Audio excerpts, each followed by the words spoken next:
Health officials in Eastern Ontario are concerned about a jump in flu cases. 3 young children have died in just the last 2 weeks. Ottawa's Children's Hospital says it's seen 300 positive flu tests in the first 10 days of the month. Last year, there were only 11 during the same period. Officials are worried it's still early in this year's flu season, and the high number of cases are already stretching the healthcare system, and they're urging families to get their flu shots. For more on this issue, let's bring in Dr. Jessie Papenburg, a pediatric infectious disease specialist at Montreal Children's Hospital. And Doctor, how concerning are these deaths in the Ottawa region for us? Well, it's concerning, but first of all, it's mostly tragic for these families, and my heart goes out to them. Unfortunately, year in, year out, every flu season brings with it some pediatric cases that end up in mortality. Probably somewhere between, on average, 5 to 10 children per year will die of their influenza infection in Canada. Most of these children will have an underlying medical condition or a risk factor that increases their chance of having a severe outcome. Some of them is just simply age. We know that under 5, the risks are greater for severe outcomes. And there's a proportion, about 1/4, that really didn't have any known underlying medical condition. But 3 in the Ottawa area in just a few weeks. I know there can be statistical blips, although that word seems to be, doesn't do justice to the tragedy involved in this case, but I think people understand what I mean. Do you think that may be what's happening here, or is this an indication of what is a very concerning and high flu season? Well, you're right that it is concerning, because what we are seeing is a tremendous number of influenza infections, especially in school-aged children right now. Now, that's not unusual to have school-aged children be affected first during the annual epidemic, and then transmission in the community then starts to hit other portions of the population, like our elderly population that's most vulnerable. But right in Ontario last week, we had 50 to 60% of flu tests that would come back positive in children that are of school age.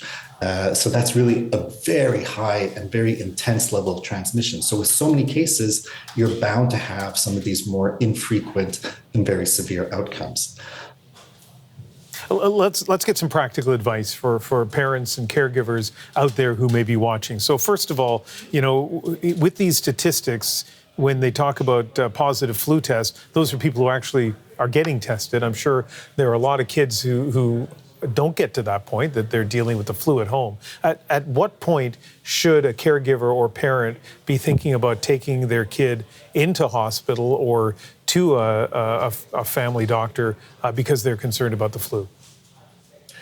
Well, first of all, you're right that most children, the vast majority of children, don't need to get tested for influenza. So we're just seeing the tip of the iceberg in terms of the numbers that are being presented.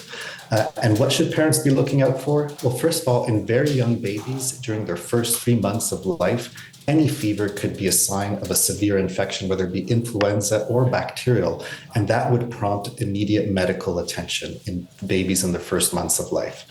As children get older, the things that we get worried for are fast breathing, difficulty breathing, lethargy, in other words, really a kid with very low energy levels in between bouts of fever as well, and kids that can't maintain their hydration status. So in other words, they're not drinking and they will stop urinating, and their overall become very lethargic as well. So these are the warning signs that a parent should look out for and would prompt medical attention. Yeah, we have only about 30 seconds left, but I should say, and it goes without saying, but you certainly would not be unhappy to see a parent overreact bringing their kid into hospital because they think that those symptoms apply, as opposed to maybe reacting too late. But let's finish with this. Here we are, the middle of December, well into flu season. Is it too late for the flu shot? Who should be getting the flu shot? It's not too late to get vaccinated. We know that it does take 10 to 14 days after the immunization to get those antibody levels up to protective levels. But we strongly encourage people to get vaccinated, especially if they are at high risk of complications, either because of their age, 65 plus, especially 75 plus, children under the age of 5, especially those under the age of 2. So the extremes of age are at risk. People with underlying medical conditions, whether it be adults or children, as well as pregnant people, because we know that pregnancy is a high risk situation for influenza, and vaccination actually allows a transfer of antibodies to the baby during the first few months of life when they're too young to be eligible for influenza vaccination themselves, but are very vulnerable to severe infections. So we'd love to see these high-risk groups increase the vaccination coverage. Dr. Jesse Papenburg, a pediatric infectious disease specialist in Montreal, thank you so much. It's been my pleasure.